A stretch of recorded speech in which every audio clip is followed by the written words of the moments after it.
John, thank you for filling out the back depression inventory and sharing your feelings and emotions and the things going on in your life right now. And as we've received those results from your answers, and as a reminder of the way that the Beck Depression Inventory kind of scores those answers you gave, it lists them in four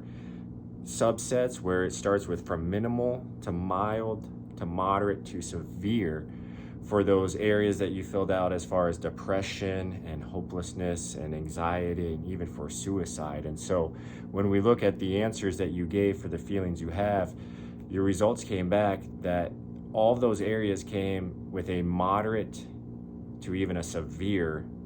result.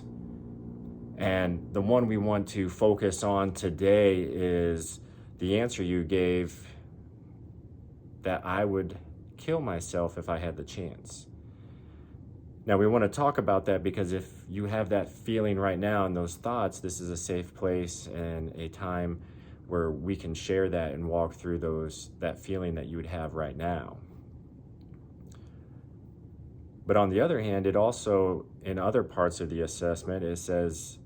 that you filled out, I have no desire to kill myself, and I would try to save my life if I found myself in a life-threatening situation. And so you see, you have both answers at different parts of this assessment. And so we want to be clear about the way you're feeling right now and be open and honest about those feelings that you have right now, because some of the other parts of this assessment, and given that you are a white male and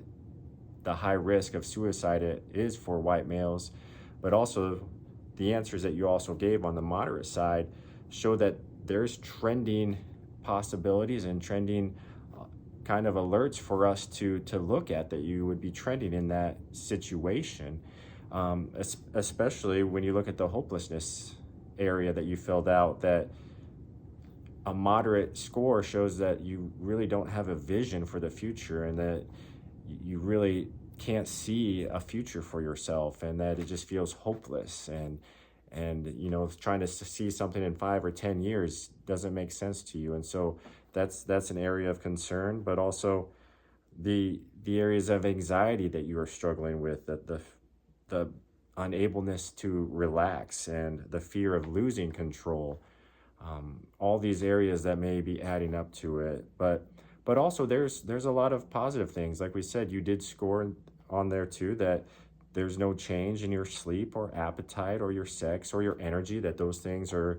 the same. And some other positives on there is that there's not a lot of effects of anxiety on your body, right? In the way that you're feeling physically through your body, but also it's more of an emotional anxiety that you're having. And so those are the areas we can continue to look at. But again, the biggest focus for us today is to spend time with those two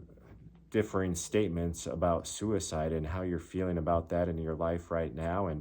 and sharing what your thoughts are, and we can continue to walk through that together. And so please tell me more about those two different answers you gave and how you are feeling about that right now.